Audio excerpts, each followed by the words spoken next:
Eu estava tirando a dúvida da Hello Star 16 a respeito do modernismo, tá? Deixa eu só pegar a dúvida direitinho aqui da Hello Star 16 que eu já repasso para vocês. A primeira dúvida, gente, da Hello Star 16 diz assim: descomplica, queria saber os pontos mais importantes do modernismo. E aí eu tinha dito, né, para Hello Star 16 que modernismo é uma palavra muito ampla, é uma palavra que abrange um monte de coisas, praticamente toda a produção do século XX, né? Então, a gente precisa, para poder começar a sanar essa dúvida, fazer, né, uma divisão desse modernismo. Então, olha só, vou colocar aqui no quadro essa divisão. Espera aí que eu estou só pegando o giz aqui, gente. Vamos ver se o giz está gostosinho hoje. Eu quero ver. Um pouquinho aqui de vermelho. Ups. Olha só. Nós temos a primeira fase modernista, ok? Nós temos a segunda fase modernista e nós temos a terceira fase, mas que hoje em dia ela é muito mais trabalhada por meio da expressão pós-modernismo, tá? É muito mais comum encontrarmos essa expressão hoje em dia do que terceira fase modernista, tá? Olha só, pós-modernismo. Olha como é que abrange um monte de coisas. Essa primeira fase, ela costuma se estender de 1922 a 1930, ok? Ela tem como marco zero exatamente o acontecimento da Semana de Arte Moderna, que aconteceu em 1922, lá em São Paulo, ok? Esse acontecimento é de suma importância para a história do modernismo brasileiro, apesar de ter constituído, um grande fracasso, né? A Semana de Arte Moderna é marcada por vaias, por gritos, né? Por rejeições, beleza? O público paulistano, nossa senhora, rejeitou de uma forma veemente aquele acontecimento artístico-cultural. Só que, por que o público rejeitou tanto? O público rejeitou tanto aquele evento porque ele estava propondo algo completamente novo, completamente diferente. E nós, pessoal, tendemos a rejeitar tudo que é novo num primeiro momento. Tá? Podem ver, ó. Vocês estão aí na casa de vocês. Aí a mãe pede para fazer algo que você está acostumado a fazer todo dia. Você vai lá e faz. Um dia ela te pede para fazer uma coisa diferente, uma coisa nova. Você reclama.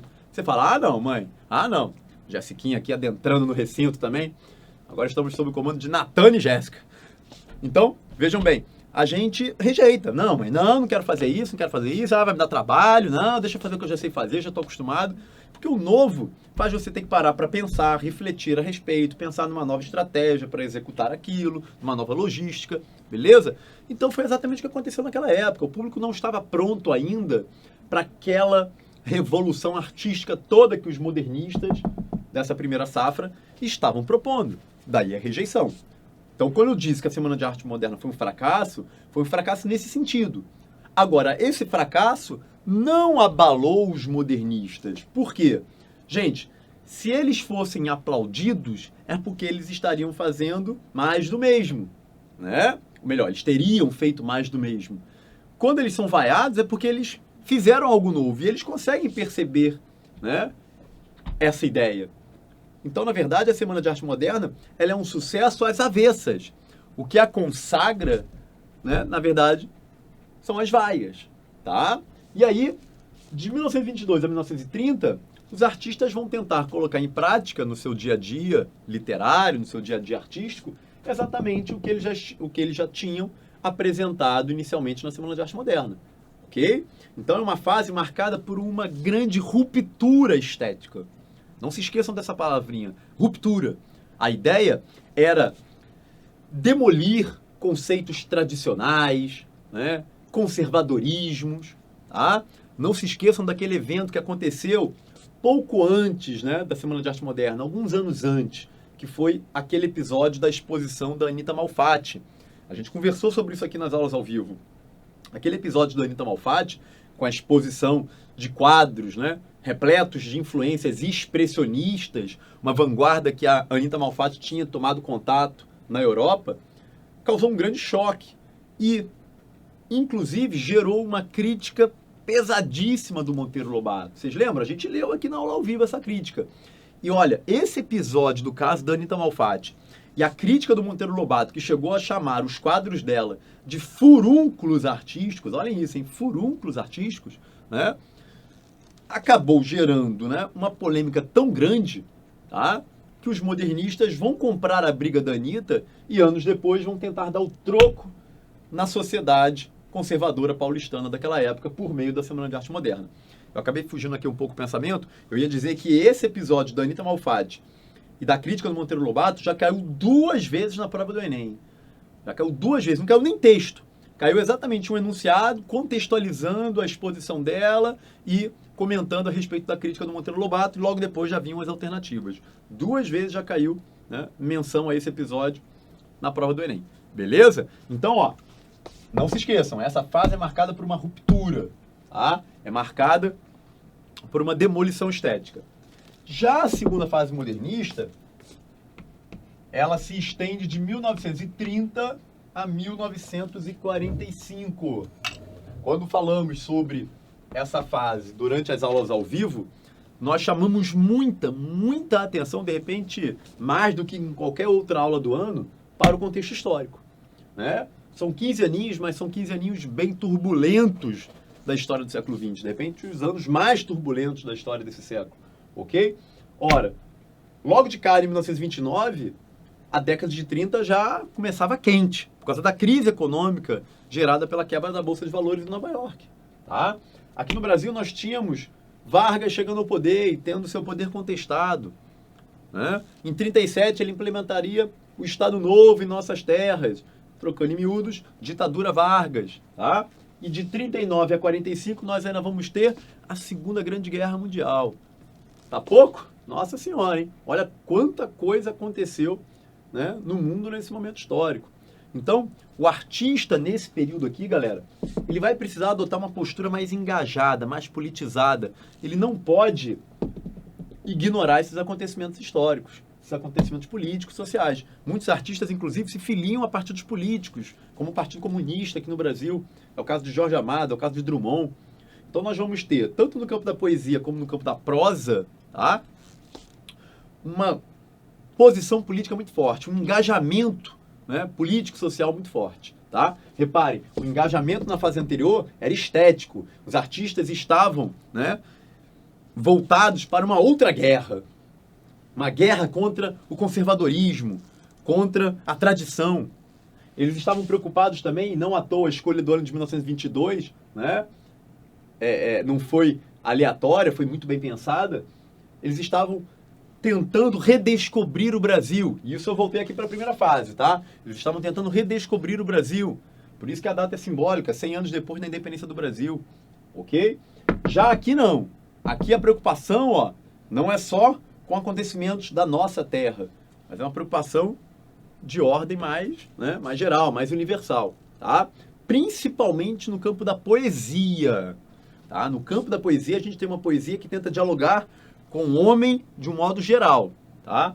No campo da prosa, dos textos corridos, né, das narrativas, nós teremos um engajamento mais voltado para determinadas regiões do Brasil, principalmente a região do Nordeste, com a problemática da seca, tá?